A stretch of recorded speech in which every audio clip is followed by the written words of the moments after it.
Hey, Matt! What do you say we have another co-op adventure? Do I?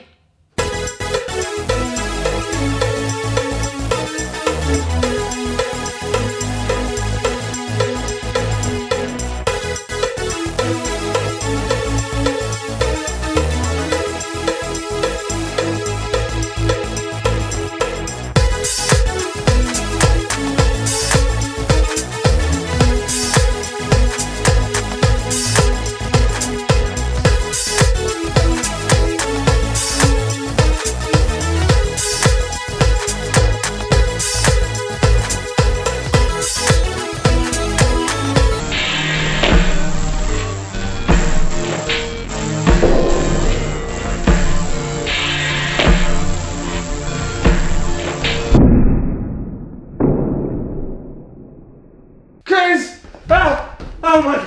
Chris! He's trying to say something! He's trying... Friendship.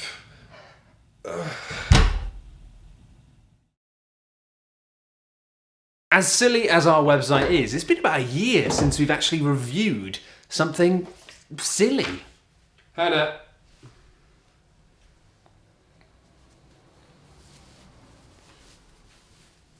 So let's review something silly. First things first, let's look at all this junk you get with the game. Yes, the hairnets actually do come with the game, as do tweezers and a whoopee cushion.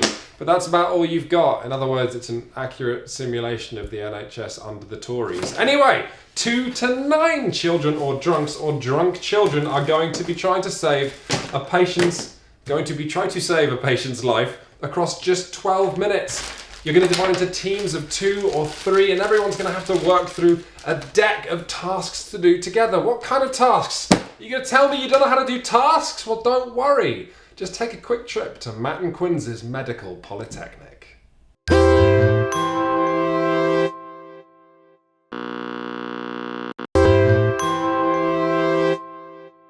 The team head must get a teammate to trace the magnifying glass around their body, following the numbers without taking the magnifying glass off their body. In teams of 3, one teammate examines the other. Why are we doing this? Philosophy's down the hall, my friend. This is medicine. But if you were looking for philosophy, they don't label the classrooms, so... Proper medication is vital, and that's why the head practitioner has to call off all the different pills on the schedule, and they have to correctly assemble them in the correct place. Purple and green at 7:30.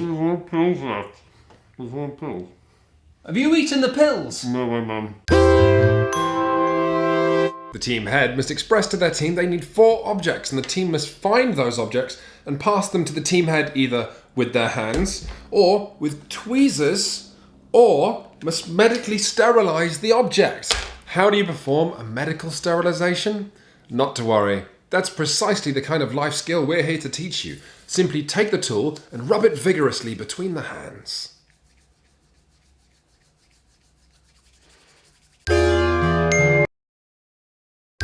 Without moving or miming, the head must guide the patient into some sort of position. Use your left arm up, right arm down up, and twist it up a bit, and then twist it round, and then kind of lunge towards a little bit. Like this. No. Twist your body, and then just down slightly. Simply have your team place the electrodes on the numbers requested. Put the circle on number 2. Nothing could be simpler, until in the mad scramble of the game some of the electrodes falls on the floor, and then you need to call a stop to everyone's important suturing to climb around under the table.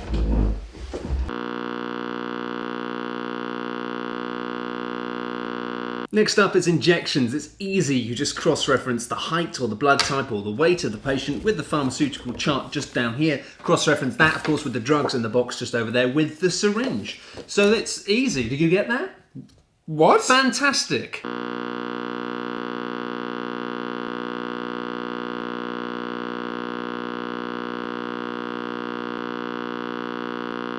For this, we'll need the MRI machine. Be careful with that, it's very expensive! Simply assemble the MRI machine like a house of cards and pass the patient through. Depending on the slickness of your operating table, a bottle of medical alcohol may be necessary in this procedure. Finally, suturing. The head holds the patient's skin, like so, instructing the needle through the holes, exactly so. With 3 players, one player holds one tweezer while the other holds another tweezer. What could be simpler? Nothing. Hang on. Wait, hang on. Nothing. Hang on! Hang on. Nothing. Okay. Hang on. Okay. Hang on. Nothing. Hang on. Ooh. Rounding off this parade of idiocy are 2 things. The first is related to the custom soundtrack, because yes, it comes with a soundtrack. And when that soundtrack plays a flatline noise, all 4 or 6 or 9 players have to just drop everything. One player performs CPR on the whoopee cushion while everyone else lays out numerical charge cards. Then the whole table has to hit the table at the exact same time. Easy, kind of. The very last thing you need to know about are these cards. Every so often a phone is going to ring, then everyone has to drop anything just like CPR, and at that point you draw a card from the deck, and I'm not going to reveal what's on these cards because they're some of the very best surprises in Dr. Panic, but I'll just tell you maybe a couple.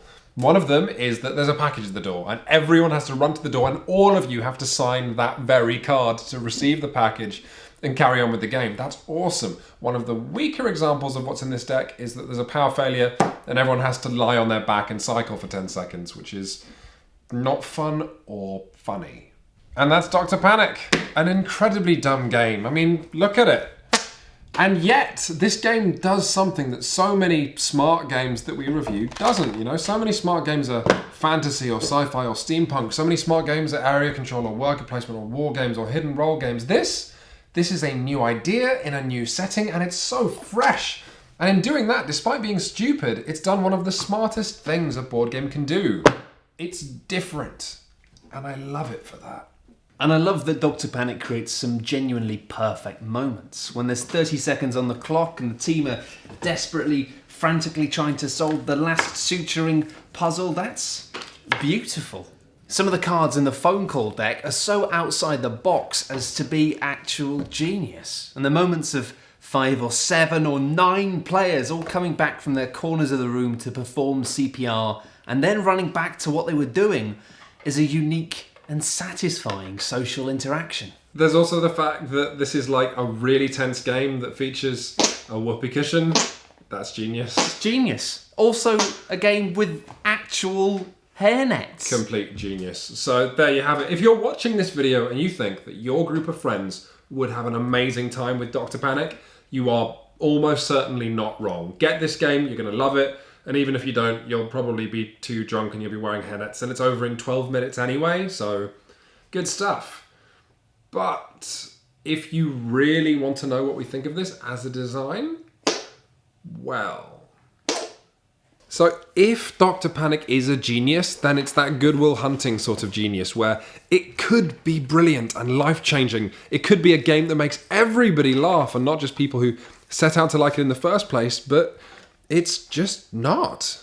Just like the phone call cards, which are sometimes a bit weak, but sometimes brilliant, really showcase that the designers can do comedy. All of the tasks in the game are just a bit of a mixed bag. You've got stuff like the sutures or the x-rays, which are fantastic.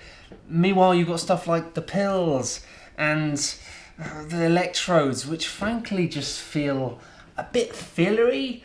Kind of extra stuff that just fills up the gaps, stuff you don't really want and no one asked for, like bonus stitches that you stop putting stitches in me. And you know what? It's a very simple game and that's our only criticism. But for a game this simple, that's a huge criticism. I mean, you've got games like Fun Employed or Monikers or Jungle Speed, and these games are fun and clever 90% of the time, whereas this is fun and clever about 40% of the time, and the rest of the time, well, to be honest, it just flatlines. I love this thing so much. There is a single card in this game that epitomizes my problem with Dr. Panic, and it's because it shows how great this game could have been, right? With all these mini games that are not quite there. But this card, the patient is bleeding out. One player from each team must place a finger on this card until the end of the current test. And that drives me crazy because it's so good. All of the mini games in this game are put in different contexts. You and your friends all have a finger on. You're now trying to think about these simple tasks you were doing before, but who puts a finger? And then now I put a finger so I can't remove it. And suddenly you realise the game this could have been a really funny, completely chaotic, mad scramble. And yeah, well, anyway. If laughter is the best medicine, and this game really does think it is, it also doesn't have that much of it. Like the cupboards are a bit bare. And what are you doing? I've just got a text from the nurse. I'm just replying. It's that guy who got hit in the head with an easel. The concussion guy. Who? The guy who got hit in the head with the easel. Oh. They want us to go over with the ambulance. Does he and still look at have him. a head injury? Yeah, he's still got a head injury. Apparently, we didn't because we did all this. You know, we did the Right, instead of, but we had to do this. Yeah, we had to do this. But apparently, he's still got a head injury. So Okay. they want us to go over and look. Could he? Maybe they could bring him here. Could he come to us? Yeah. Can you bring him here? Hospital emoji. Hospital emoji. Let's have a look for that. It's under building. Bill, I've got a whale. I'm going to put a whale and It's a cute whale. a whale and a snail and a beer. That's a party. Hey! Can you bring him here? Whale, snail. Do you want a beer? We could get a beer, couldn't we? Let's do it. All right, let's get it.